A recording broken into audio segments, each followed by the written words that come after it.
오늘도 찾아와 주셔서 진심으로 감사드립니다. 안녕하세요. 소중한 나날들입니다. 날씨가 많이 쌀쌀해졌어요. 어제까지만 해도 영상에서 왔다 갔다 한 것 같은데 오늘은 영하 3도, 4도, 밤에는 6도까지 내려간다고 하더라고요. 제가 살고 있는 곳은 경기도 파주예요. 그래서 여기가 좀 더 춥습니다.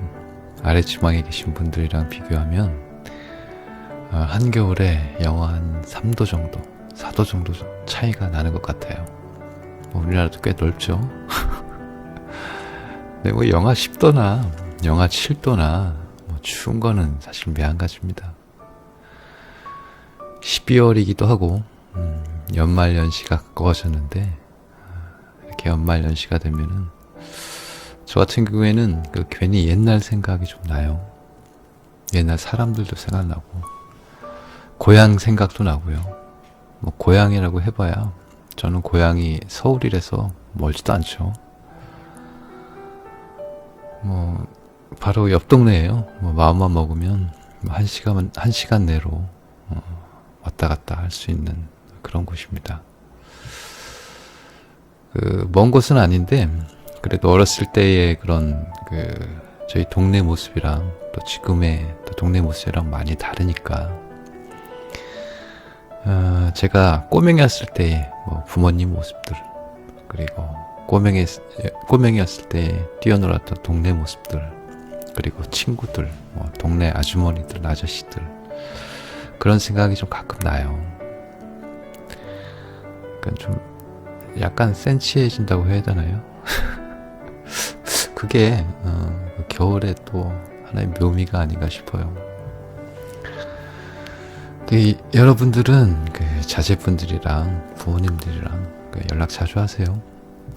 저희 어머님이 얼마 전에도 그러셨는데, 바쁜 건 알겠는데 그래도 가끔은 목소리 좀 더 자주 듣고 싶다 라고 말씀을 하신 적이 있어요. 사실 전화 한 통이면 되잖아요. 그렇게 어려운 일도 아닌데, 근데 그런 말씀을 들으니까 엄청 죄송스럽더라고요. 맘만 먹으면 할 수 있는 건데 이제 그 자체도 이제 생각 안 할 때가 많다라는 거죠. 우리 부모님 세대는 지금도 먹고 살기가 팍팍하긴 하지만 그때에 비해서는 지금은 많이 잘 사는 그런 나라가 된 거잖아요. 저 어렸을 때는 더 살기 힘들었었고, 그래서 부모님들은 참아야 할 것도 많았고, 또 자식 키우느라 허리가 휘어지도록 일하셨고, 또 자식 공부시키느라 또 본인은 잘 못 드시고 못 입으시고, 나중에 잘 되면 효도하겠지, 편하게 해주겠지, 그도 아니면은 저 자식 커서 사랑 구실만 제대로 하면 그걸로 만족한다, 이렇게 생각하시는 분들이 많으셨을 것 같아요. 근데 나중에라는 게 실상은 나중이라는 게 과거의 나중이니까 그 나중은 바로 지금이잖아요. 근데 이 지금에도 자꾸 이 나중에라는 말을 실생활에 끼워 넣어서 지금 전화 들을 수도 있는데 나중으로 미루고, 또 찾아뵐 수 있는데 나중으로 미루고, 그렇게 되는 상황들이 좀 많이 발생을 합니다. 마음가짐 문제인데 정말 죄송스러운 그런 마음가짐이죠. 바쁘다고 미루고, 다음에 하겠다고 미루고, 또 사실 그러다 보면 정작 부모님이 곁에 있어 드릴 시간이 점점 줄어드는 거 아니겠어요? 절대적인 시간 자체로 줄어들고, 또 상대적인 시간도 줄어들게 되고, 실천을 해야 되는데 실천을 못하니까 참 죄송스럽습니다. 이런 거 생각해보면 내일은 꼭 아침에 일어나서 전화를 좀 무난 인사를 드려야 되겠어요. 오늘 들려드릴 이야기도 그런 사연입니다. 자식을 위해서 모든 걸 바쳤지만 늙어서는 좀 홀로 남겨진 부모님들의 이야기. 엔딩은 뭐 슬픈 엔딩은 아니에요. 근데 어쨌든 간에 홀로 남겨진 부모들이 요즘 더 많다고 그러는데 좀 그러지 않았으면 좋겠다는 생각을 갖게 돼서 이런 그 사연을 하나 들고 왔습니다. 좀 길어요. 그래서 이것도 1, 2부로 나눠드려야 되지 않을까 좀 생각이 듭니다. 날 추운데 따뜻한 차 한 잔 옆에 두시고요. 편안하게 들어주시기 바랍니다. 그리고 구독과 좋아요 부탁드리고요. 댓글 남겨주시면 정말 감사드리겠습니다. 그럼 시작해볼게요. 장례식장 로비에는 국화향이 짙게 깔려 있었습니다. 검은 옷을 입은 사람들이 삼삼오오 모여 속삭이고 있었고 어딘가에서는 훌쩍이는 소리가 간간히 새어나왔습니다. 조문실 입구에 걸린 영정사진 속에는 환하게 웃고 있는 한 남자가 흑백으로 굳어 있었습니다. 박만수, 향년 73. 경북 시골에서 평생 농사짓고 막노동하고 새벽 시장에서 짐을 나르며 살아온 사람이었습니다. 조문실 한쪽 구석, 검은 정장을 빳빳하게 차려입은 남자가 서 있었습니다. 박진우. 서울에서 중견 기업 과장으로 일하고 있는 박만수의 외아들이었습니다. 그의 손에는 볼펜이 쥐어져 있었고 눈앞에는 서류 한 장이 펼쳐져 있었습니다. 상속 관련 서류였습니다. 아드님, 여기 도장 한 번만 찍어주시면 됩니다. 법무사가 조심스럽게 말했습니다. 하지만 진우의 손은 쉽게 움직이지 않았습니다. 서류 맨 아래 또박또박 적힌 문장이 그의 눈에 박혀 있었기 때문입니다.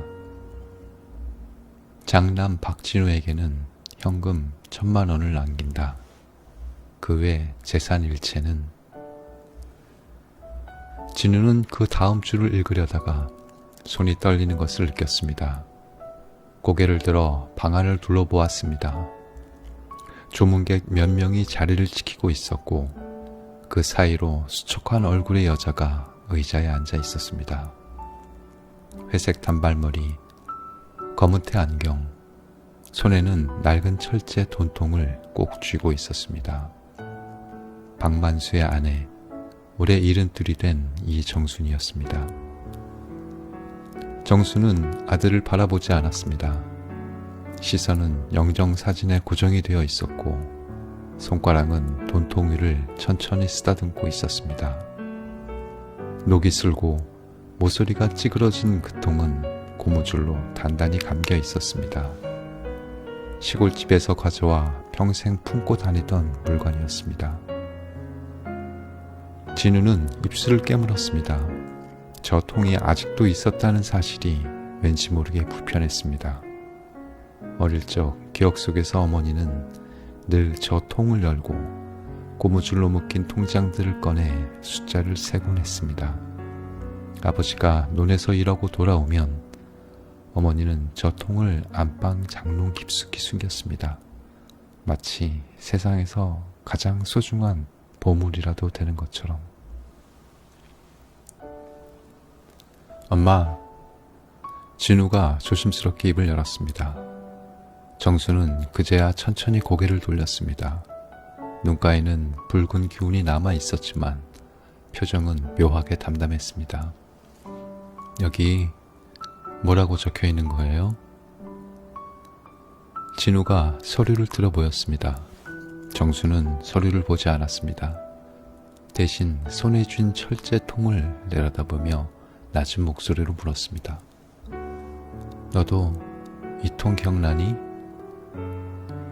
저게 아직도 있었어요? 진우는 코웃음을 치려다가 멈췄습니다. 어머니의 눈빛이 평소와 달랐기 때문입니다. 슬픔도 분노도 아닌 뭔가를 오래 기다려온 사람의 눈빛이었습니다. 이 통 안에 뭐가 들어있는지 알아? 정순이 물었습니다. 진우는 대답하지 못했습니다. 내 아버지가 평생 모은 거야. 눈 팔아서, 집 팔아서, 새벽에 집 나르고, 낮에는 약 먹고, 밤에 또 일하면서 한 푼, 두 푼. 정순의 목소리는 떨리지 않았습니다. 오히려 너무 차분해서 듣는 사람의 가슴이 더 서늘해졌습니다. 근데 너는 이 통이 아직 있었냐고 묻네. 진우는 입술을 달싹였지만 말이 나오지 않았습니다. 조문실 밖으로 초겨울 바람이 불어왔습니다. 장례식장 유리문이 덜컹거리며 흔들렸습니다. 그 바람 속에서 진우의 머릿속으로 오래된 기억 하나가 떠올랐습니다. 20해 전 여름, 대학 졸업을 앞두고 아버지에게 전화를 걸었던 날, 집을 팔아달라고, 서울에 전세라도 얻어야 취업이 된다고 말했던 날, 어머니가 부엌에서 그릇을 떨어뜨리는 소리가 수화기 너머로 들렸던 날, 그날 이후 진우는 시골집에 가본 적이 없었습니다. 엄마, 저 상속장 다음 줄에 뭐라고 적혀 있는 거예요? 진우가 다시 물었습니다. 이번에는 목소리가 조금 갈라져 있었습니다. 정수는 대답하지 않았습니다. 대신 철제통에 고무줄을 천천히 풀기 시작했습니다. 녹슨 뚜껑이 삐걱거리며 열렸습니다. 그 안에서 노란 봉투 하나가 모습을 드러냈습니다. 이건 네 아버지가 돌아가시기 전날 밤에 쓴 거야. 정순이 봉투를 꺼내 테이블 위에 올려놓았습니다. 봉투 겉면에는 삐뚤빼뚤한 글씨로 이렇게 적혀 있었습니다. 아들 진우에게, 그리고 내 진짜 가족에게. 진우의 눈이 커졌습니다. 진짜 가족이라니? 그게 무슨 말이에요? 정수는 봉투를 열지 않았습니다. 그냥 영정사진을 바라보며 혼잣말로 중얼거렸습니다. 그건 네가 직접 읽어봐야지. 네 아버지가 왜 그렇게 썼는지. 장례식장 스피커에서 조용한 음악이 흘러나왔습니다. 국화향 사이로 20년 전이라는 시간의 무게가 조문신 나를 무겁게 채우고 있었습니다. 진우는 봉투를 집어들었습니다. 손가락이 미세하게 떨리고 있었습니다. 그리고 그 순간 조문실 문이 열리며 한 사람이 들어왔습니다. 26쯤 되어 보이는 젊은 여자였습니다. 검은 원피스에 하얀 국화를 들고 있었습니다. 정순을 보자 그 여자는 눈시울을 붉히며 다가왔습니다. 할머니. 정순이 그 여자의 손을 꼭 잡았습니다. 마치 딸을 맞이하는 것처럼. 진우는 그 모습을 멍하니 바라보았습니다. 저 여자가 누군지, 왜 어머니가 저렇게 반기는지 전혀 알 수 없었습니다. 하지만 한 가지는 분명했습니다. 아버지의 유언장에 적힌 그 외 재산 일체의 행방이 저 낯선 여자와 관련이 있을 것이라는 예감, 그리고 그 예감은 곧 현실이 되려 하고 있었습니다.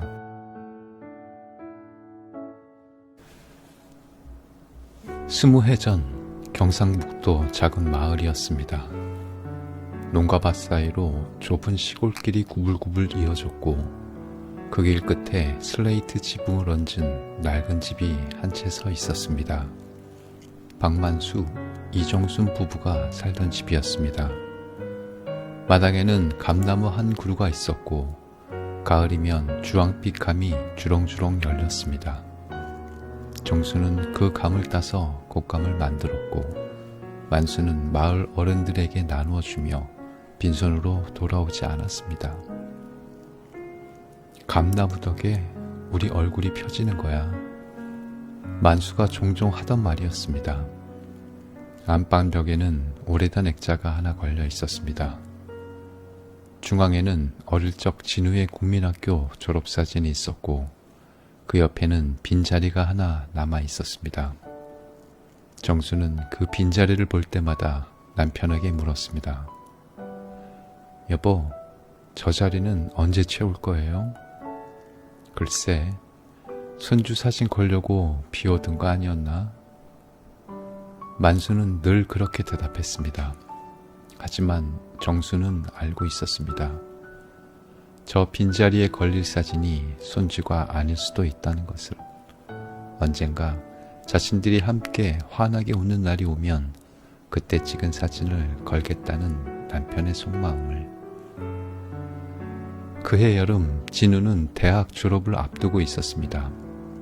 진우는 어릴 때부터 똑똑한 아이였습니다. 시골 학교에서 늘 1등을 했고 읍내 고등학교에 진학해서도 상위권을 놓치지 않았습니다. 서울의 대학에 합격했을 때 온 마을이 들썩였습니다. 만순의 아들이 서울 대학에 갔다면서? 아이고, 그 집 조상이 음덕을 쌓았나 봐. 마을 사람들의 부러움 속에서 만수는 어깨가 으쓱했습니다.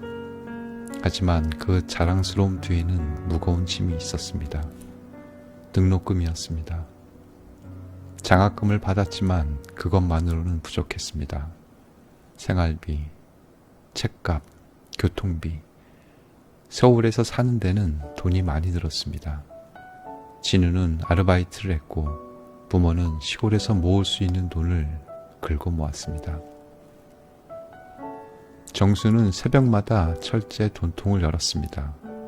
농협 통장, 축협 통장, 새마을 금고 통장, 양말 장사를 하며 모은 돈, 남의 집 밭일을 도우며 받은 품삯, 공장 청소를 하며 번 일당, 그 모든 것이 고무줄로 묶여 철제 통 안에 들어 있었습니다.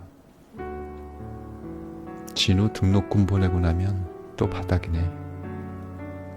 정순이 한숨을 쉬면 만수가 담배를 피워 물며 말했습니다. 괜찮아. 다시 모으면 되지. 하지만 그 다시 모으면 된다는 말이 얼마나 무거운 무게를 담고 있는지 정수는 알았습니다. 만수의 허리는 이미 굽어 있었고 손은 굳은 살로 갈라져 있었습니다. 졸업을 앞둔 어느 날 저녁 전화벨이 울렸습니다. 아버지, 저 진우예요. 만수는 수화기를 들고 마당으로 나갔습니다. 정수는 부엌에서 저녁 준비를 하며 귀를 기울였습니다. 서울에 전세라도 하나 있어야 취업이 된대요. 전세? 그게 얼마나 드는데? 요즘은 보증금만 해도 몇 천만 원은 있어야 해요. 아버지, 집 팔고 저 한 번만 밀어주세요. 정순의 손에서 그릇이 떨어졌습니다. 쨍그랑 하는 소리와 함께 김치 국물이 부엌 바닥을 튀었습니다. 하지만 그것을 닦을 겨를이 없었습니다. 집을 판다고? 이 집을? 시아버지 때부터 살아온 이 집을? 감나무가 있는 이 집을?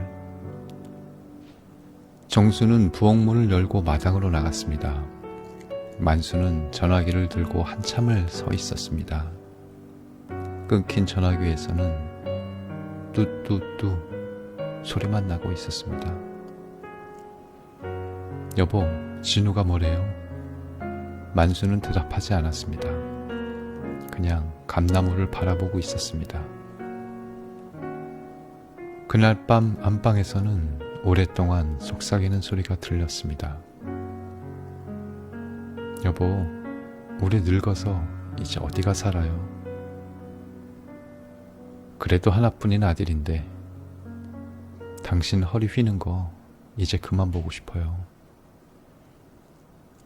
정순의 목소리가 떨렸습니다. 진우가 잘 되면 우리도 편해지는 거잖아. 나중에 우리 늙으면 진우가 모시겠지. 만수의 말에 정수는 대답하지 못했습니다. 그냥 눈물만 베개 끝을 적셨습니다. 결국 집은 팔렸습니다. 부동산 중개인이 마을에 왔고 계약서에 도장을 찍었습니다. 새 주인이 이사 오기 전날 정수는 마당에 나가 감나무를 끌어안았습니다.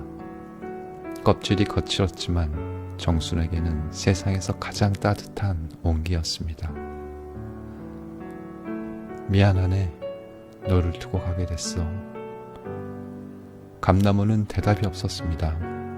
그냥 바람에 잎사귀를 흔들 뿐이었습니다. 이사 가는 날 만수는 안방 액자를 떼어 짐속에 넣었습니다. 진수의 졸업사진이 든 액자, 그리고 그 옆에 빈자리. 이건 버리지 마. 만수가 말했습니다. 언젠가 다시 걸 날이 올 거야. 정수는 고개를 끄덕였습니다. 하지만 그 언젠가가 언제일지 아무도 몰랐습니다. 진우에게 보낸 돈은 5천만 원이었습니다. 집을 팔아 남은 돈 전부였습니다. 그 돈으로 진우는 서울 외곽의 오래된 빌라에 전세를 얻었습니다. 반지하 빵이었지만 서울이었습니다. 진수에게는 그것만으로도 충분했습니다. 아버지, 고마워요. 이제 시작이에요. 여기서 버티다 보면 곧 강남 가는 날이 올 거예요. 전화 너머로 진수의 목소리가 들떠 있었습니다. 만수는 그냥 그래, 잘해라 라고만 말했습니다. 그 뒤로 만수와 정수는 읍내의 오래된 다세대 건물 꼭대기층에 전세로 들어갔습니다. 엘리베이터가 없어 계단을 올라야 했고 겨울에는 창문 틈으로 찬바람이 들어왔습니다. 하지만 불평하지 않았습니다. 아들이 서울에서 잘 되고 있다고 믿었으니까요. 여보, 진우 잘 되면 우리 서울에 데려갈까? 정순이 물으면 만수는 고개를 끄덕였습니다. 그럼 자식이 부모를 안 모시겠어? 하지만 그 믿음은 시간이 지날수록 조금씩 금이 가기 시작했습니다.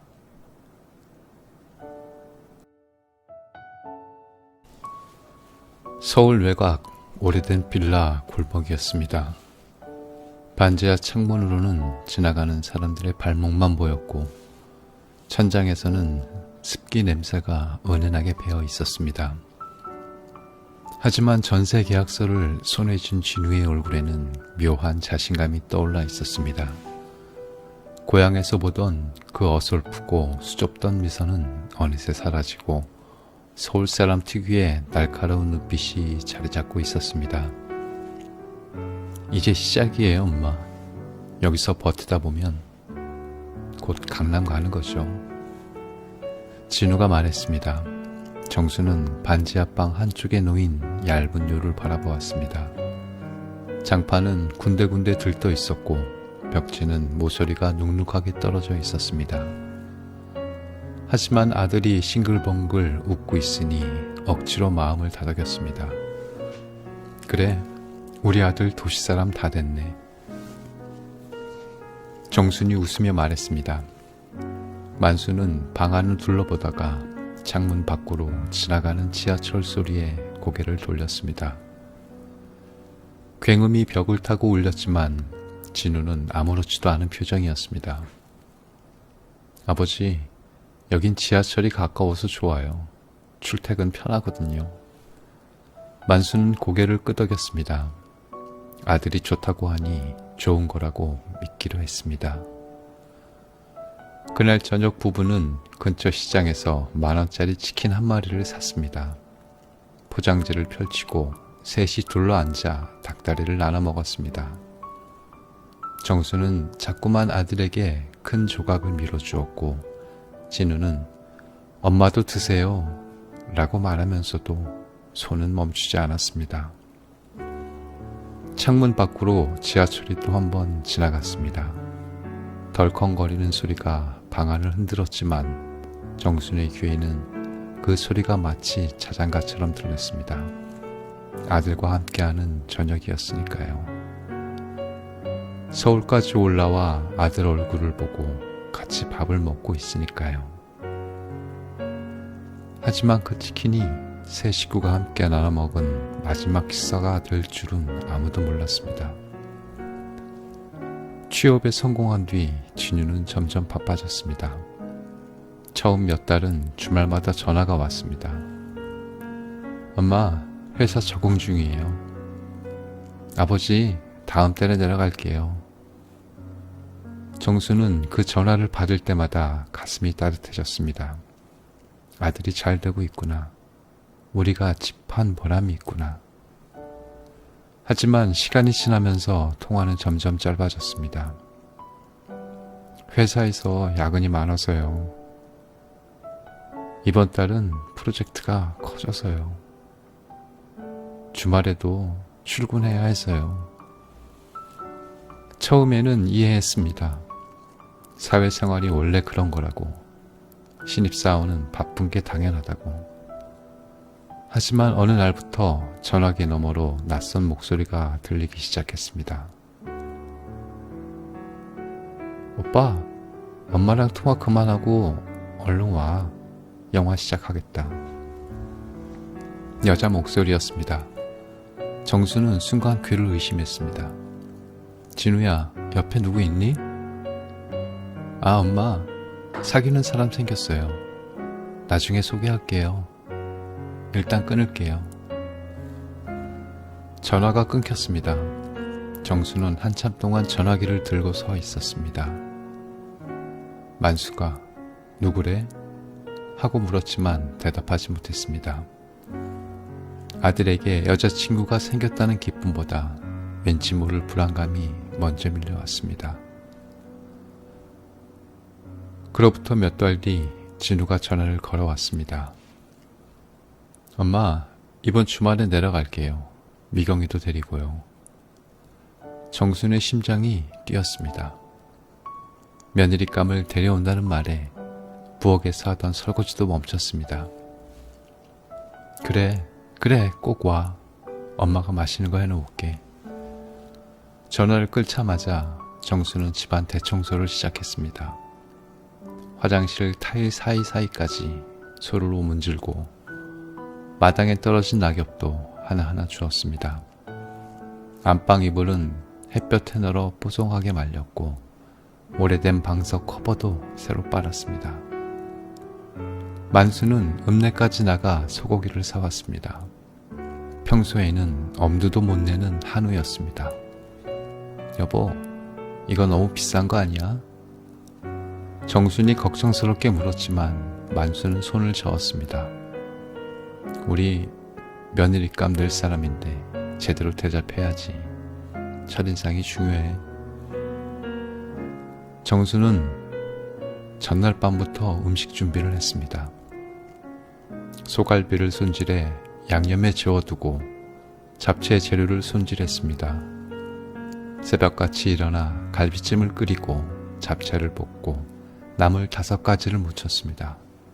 도라지, 고사리, 시금치, 콩나물, 무, 손이 뻘겋게 익도록 일했습니다.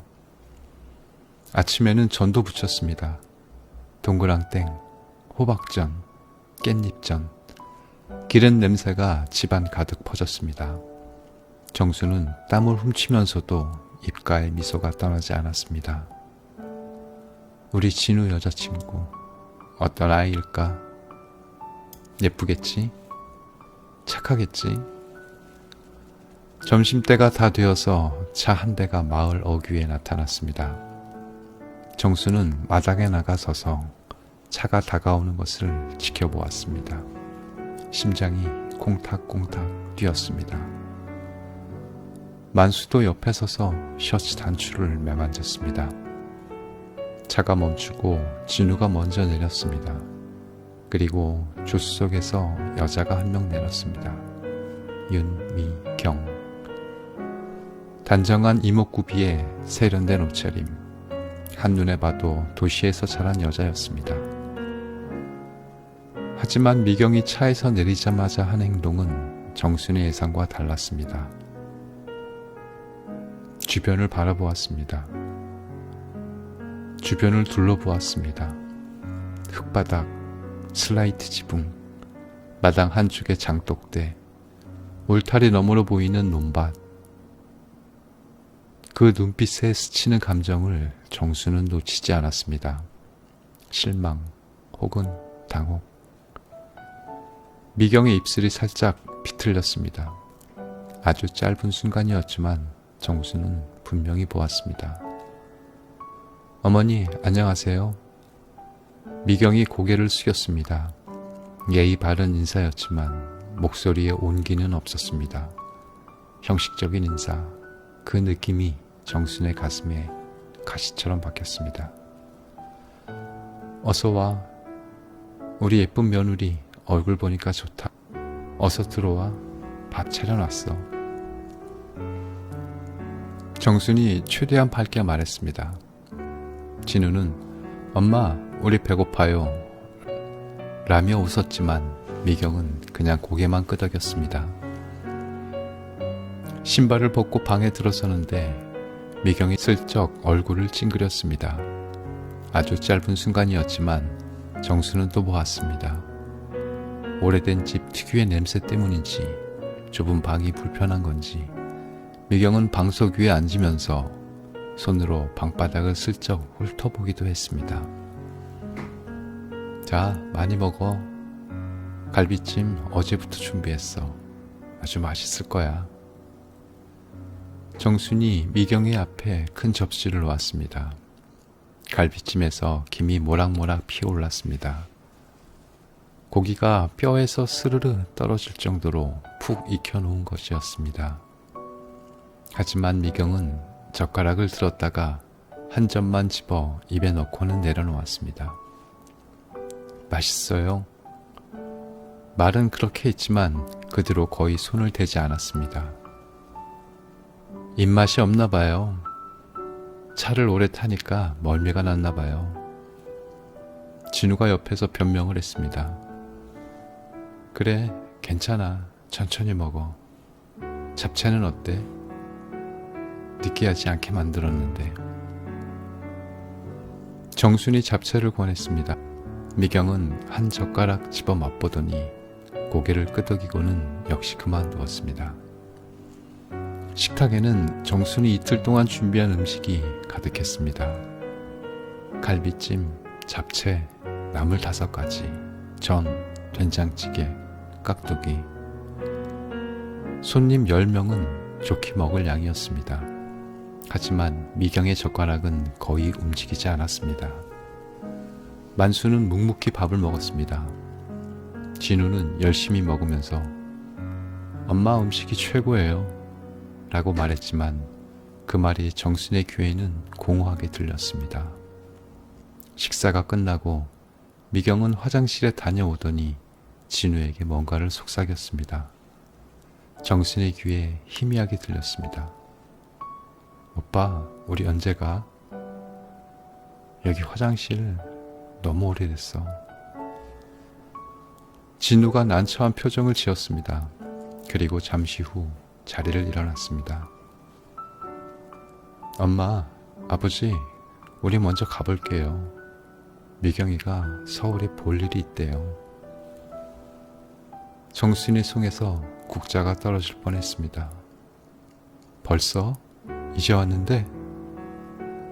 다음에 또 올게요. 오래 있고 싶은데 사정이 있어서요.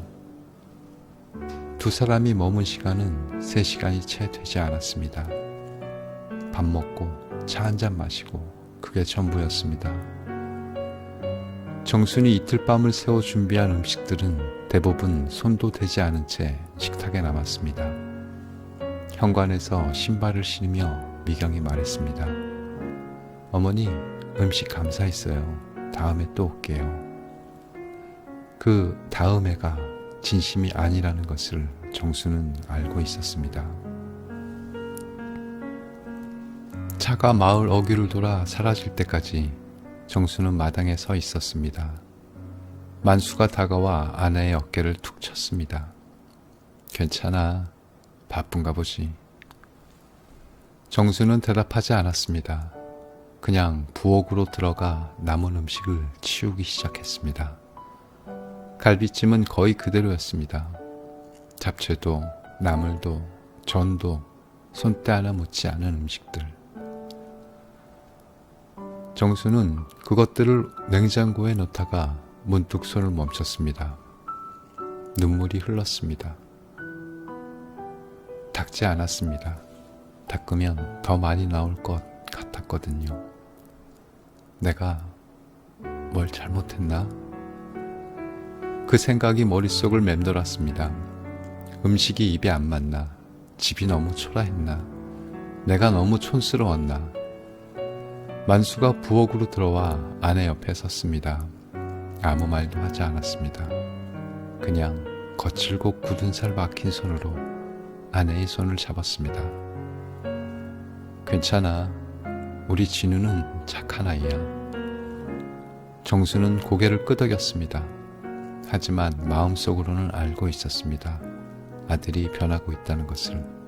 아니, 어쩌면 이미 변해버렸다는 것을. 몇 달 뒤 진우에게서 연락이 왔습니다. 카카오톡 메시지였습니다. 청첩장 이미지와 함께 직장 주소가 적혀 있었습니다. 전화 한 통 없이 메시지 한 장이 전부였습니다. 정수는 휴대폰 화면을 한참 바라보았습니다. 결혼식 청첩장이었고 결혼 날짜는 2달 뒤였습니다. 여보, 진우가 장가 간대요. 정순이 말했습니다. 만수는 담배를 피우다 말고 고개를 돌렸습니다. 결혼? 그래서 상견례는 언제 하래? 그런 얘기는 없어요. 그냥 청첩장만 보냈어요. 만수의 얼굴이 굳어졌습니다. 상견례도 안 하고 결혼을 해? 정수는 전화를 걸었습니다. 진우가 받았습니다. 진우야, 상견례는 언제 하니? 미경이네 부모님 만나 뵈야지.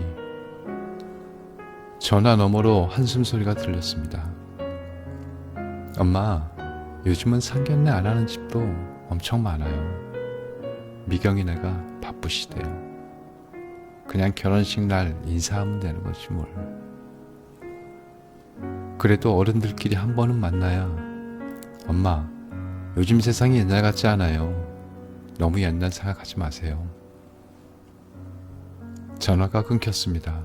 정수는 한참 동안 전화기를 들고 서 있었습니다.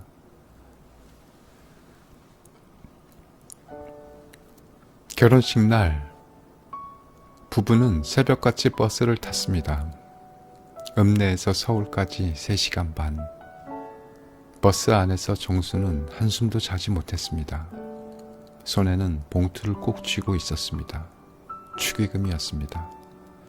2달 동안 청소 일을 하며 모은 돈 300만 원이었습니다. 식장은 서울 강남의 큰 웨딩홀이었습니다. 로비에 들어서자 정수는 움찔했습니다. 샹들리에가 반짝거리고 대리석 바닥이 윤이 났습니다. 사람들은 모두 깔끔한 정장과 드레스를 입고 있었습니다. 정수는 자신의 옷을 내려다보았습니다.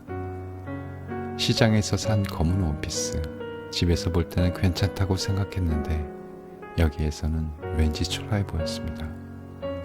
만수의 양복도 어깨가 맞지 않아 어색했습니다. 신부 대기실 앞에서 미경의 부부를 처음 만났습니다. 아버지는 양복이 번듯했고 어머니는 한복이 곱게 차려입고 있었습니다. 인사를 나눴지만 어딘가 어색했습니다. 시골에서 농사하신다고요? 고생이 많으시겠네요. 미경 어머니의 말에 정수는 억지로 웃었습니다. 아이고, 뭐 별거 있겠어요. 그냥 먹고 살려고 하는 거죠. 미경 어머니는 고개를 끄덕이며 정순의 옷차림을 슬쩍 훑어보았습니다. 그 시선이 불편했지만 정순은 모른 척했습니다. 결혼식이 시작되었습니다. 웨딩드레스를 입은 미경이 버진로드를 걸어올 때 정순은 눈물이 났습니다. 우리 아들이 장가를 가는구나. 이제 어른이 됐구나. 그 생각에 가슴이 뭉클했습니다. 하지만 식이 끝나고 정순은 현실을 마주해야 했습니다. 어머니, 오늘 피로회는 미경이네 쪽에서 주로 진행해요. 저희는 먼저 신혼여행 준비하러 가야 해서요. 진우가 말했습니다. 피로회에 남아있으라는 말은 없었습니다. 정수는 고개를 끄덕였습니다. 그래, 알았다. 신혼여행 잘 다녀와. 식장을 나서는데 미경이가 다가왔습니다. 어머니, 오늘 와주셔서 감사해요. 앞으로 잘 부탁드려요. 말은 공손했지만 눈빛은 차가웠습니다. 정수는 며느리의 손을 잡으려다가 멈칫했습니다. 미경이 슬쩍 몸을 빼는 것을 느꼈기 때문입니다. 버스 창밖으로 서울의 불빛이 멀어져 갔습니다. 정수는 창에 이마를 대고 눈을 감았습니다. 옆에서 만수가 중얼거렸습니다. 그래도 아들이 장가 갔으니 됐지 뭐. 정수는 대답하지 않았습니다. 한쪽 한 구석에 무언가가 무너지는 느낌이었습니다. 그날 처음 본 며느리의 차가운 눈빛, 상견례도 없이 치러진 결혼식, 피로연에도 끼지 못하고 돌아오는 길. 이게 맞는 건가? 운이 머릿속을 떠나지 않았습니다. 결혼 후 진우의 연락은 더 뜸해졌습니다. 명절이 되면 이번엔 처가 먼저 들러야 해서요 라는 연락이 왔습니다. 손주가 태어났다는 소식은 문자로 왔습니다. 엄마, 애 이름은 서준이에요. 그리고 나중에 데리고 내려갈게요. 하지만 그 나중에는 오지 않았습니다. 정수는 손주 사진을 휴대폰에 저장하고 매일 밤 들여다보았습니다. 통통한 볼, 까만 눈동자, 한 번도 안아준 적 없는 손주였습니다. 서준아, 할머니야. 언제 볼 수 있을까? 혼잣말을 하다가 눈물이 났습니다. 어느 해 추석이었습니다. 정수는 며칠 전부터 음식을 준비했습니다. 진우네가 오면 먹일 것들, 이번에는 올지도 모른다는 희망을 품고 갈비찜을 만들고 잡채를 볶고 전을 부쳤습니다. 하지만 추석 당일 전화가 왔습니다. 엄마, 미안해요. 애가 아파서 못 내려갈 것 같아요. 서준이가 아파? 많이 아프니? 아, 그냥 감기예요. 근데 미경이가 애 데리고 이동하기 힘들대요. 그럼 너라도 잠깐 내려와. 얼굴이라도 보자. 잠시 침묵이 흘렀습니다. 전화기 너머로 미경의 목소리가 들렸습니다. 당신 뭐해? 빨리 끊어. 엄마, 나중에 다시 연락할게요. 전화가 끊겼습니다. 정수는 부엌 바닥에 주저앉았습니다. 차려놓은 음식들이 식탁 위에 가득했습니다. 먹을 사람이 없는 음식들. 만수가 부엌으로 들어왔습니다. 진수 온대? 정수는 고개를 저었습니다. 말이 나오지 않았습니다. 만수는 한참 동안 서 있다가 천천히 아내 옆에 앉았습니다. 아무 말도 하지 않았습니다. 그냥 거칠고 굳은 살 박힌 손으로 아내의 손을 잡았습니다. 그 추석 두 노인은 둘이서 밥을 먹었습니다. 식탁에는 잔치 음식이 가득했지만 젓가락은 거의 움직이지 않았습니다. 여보, 우리가 뭘 잘못한 걸까? 정순이 물었습니다. 만수는 대답하지 못했습니다. 창밖으로 보름달이 떠 있었습니다. 휘영청 밝은 날이었습니다. 하지만 그 달빛이 두 노이에게는 그저 쓸쓸하게만 느껴졌습니다. 그날 밤 정수는 오래도록 잠을 들지 못했습니다. 옆에서 만수의 거친 숨소리가 들렸습니다. 언제부턴가 만수는 잠을 자면서도 기침을 했습니다. 몸이 예전 같지 않다는 걸 정수는 알고 있었습니다. 하지만 병원에 가자는 말을 꺼낼 수가 없었습니다. 병원비가 무서웠습니다. 아들에게 손 벌리기는 더 무서웠습니다. 정수는 베개에 얼굴을 묻고 소리 없이 울었습니다. 집을 팔아 아들을 서울로 보낸 그날이 떠올랐습니다. 감나무를 끌어안고 울던 날, 그때는 이렇게 될 줄 몰랐습니다. 아들이 잘 되면 우리도 편해질 줄 알았습니다. 늙으면 아들이 모셔줄 줄 알았습니다. 하지만 현실은 달랐습니다. 집을 팔아버린 부모는 용도 표기가 된 물건처럼 시골 구석에 버려져 있었습니다.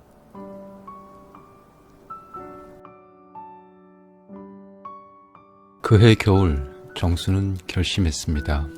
더 이상 아들에게 기대지 않겠다고, 더 이상 연락을 기다리며 소갈이 하지 않겠다고, 남은 인생은 자신을 위해 살겠다고 만수에게 말했습니다. 여보, 우리도 다시 모으자. 조금씩이라도. 만수는 아내를 바라보았습니다. 정순의 눈에는 오랜만에 단단한 빛이 서려 있었습니다. 나중에 누가 보상해 주지 않아도 우리 노후는 우리가 챙겨야지. 자식한테 기대면 안 돼. 우리가 그걸 똑똑히 배웠잖아. 만수는 고개를 끄덕였습니다. 그래, 당신 말이 맞아. 그날부터 두 노인의 삶이 달라지기 시작했습니다. 만수는 새벽 4시에 일어나 시장으로 나갔습니다. 집 나르는 일이었습니다.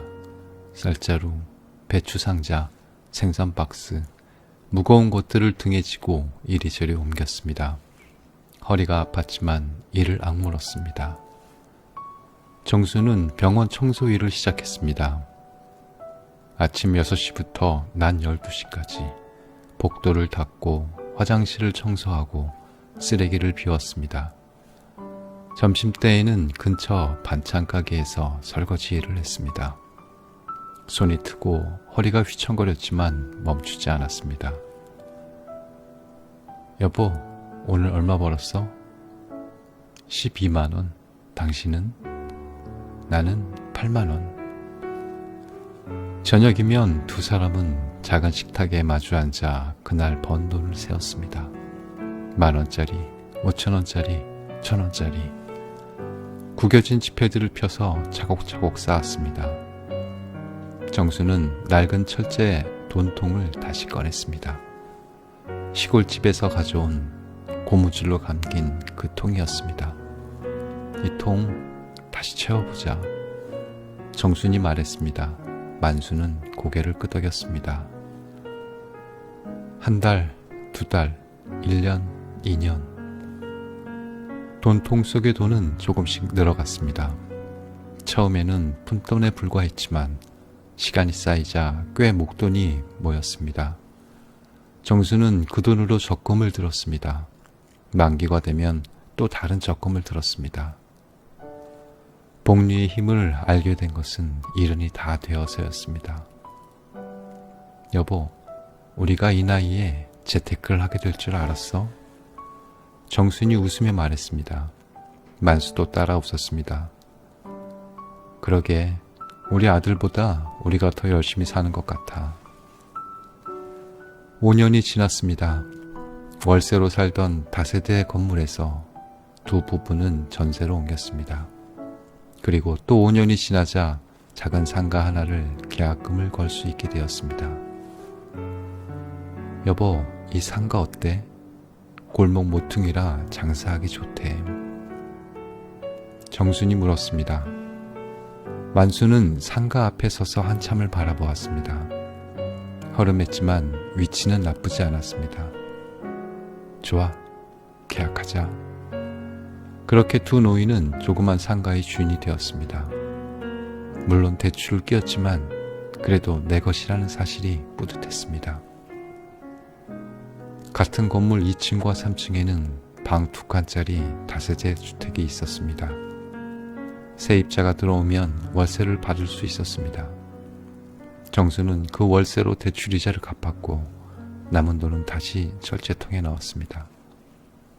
10년이 지났습니다. 어느 날 정수는 통장을 펼쳐보다가 깜짝 놀랐습니다. 숫자가 생각보다 많이 늘어 있었습니다. 여보, 이거 봐. 만수가 통장을 들여다보았습니다. 눈이 크게 떠졌습니다. 이게 다 우리 돈이야? 우리가 번 거야. 두 사람은 한참 동안 통장을 바라보았습니다. 집을 팔아 아들에게 보탰던 그 5천만 원, 그 돈보다 더 많은 돈이 지금 손에 쥐어져 있었습니다. 우리가 해냈네. 정순이 말했습니다. 목소리가 떨렸습니다. 그래, 우리가 해냈어. 만수가 아내의 손을 잡았습니다. 굳은 살 박힌 손길이 맞잡으니 왠지 모르게 눈물이 났습니다. 하지만 이 이야기에는 또 다른 인물이 등장합니다. 김소연. 소연이 같은 건물 4층에 이사 온 것은 5년 전이었습니다.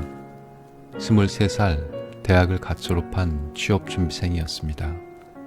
마른 체구에 짧은 머리, 자취생 티가 나는 수수한 차림이었습니다. 처음 만난 날 소연은 계단에서 무거운 짐을 들고 끙끙거리고 있었습니다.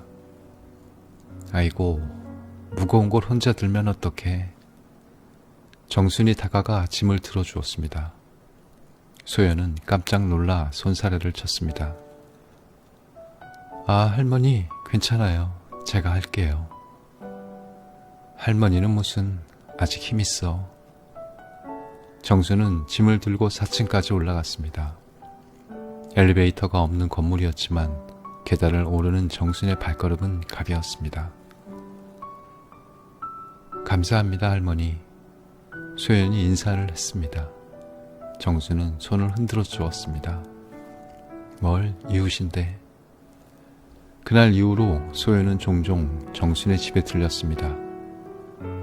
할머니, 형광등 갈아드릴게요. 할머니, 혈압약은 꼭 식후에 드셔야 해요. 할머니, 오늘 반찬은 뭐예요? 저도 먹어도 돼요? 처음에는 그냥 예의 바른 이웃이라고 생각했습니다. 하지만 시간이 지나면서 정수는 소윤에게서 특별한 무언가를 느꼈습니다. 소연은 매주 토요일마다 경로당에 봉사를 갔습니다. 어르신들 말벗도 해드리고 식사 준비도 도왔습니다. 정순이 물었습니다. 너는 왜 노인들한테 그렇게 잘해주니? 요즘 젊은 애들은 노인 피하잖아. 소연은 잠시 말이 없었습니다. 그러다 조용히 대답했습니다. 저 할머니 손에서 컸거든요. 응? 할머니? 네. 엄마 아빠가 이혼하고 저를 할머니한테 맡겼어요. 할머니가 저 키워주셨는데 제가 대학 갈 때 돌아가셨어요.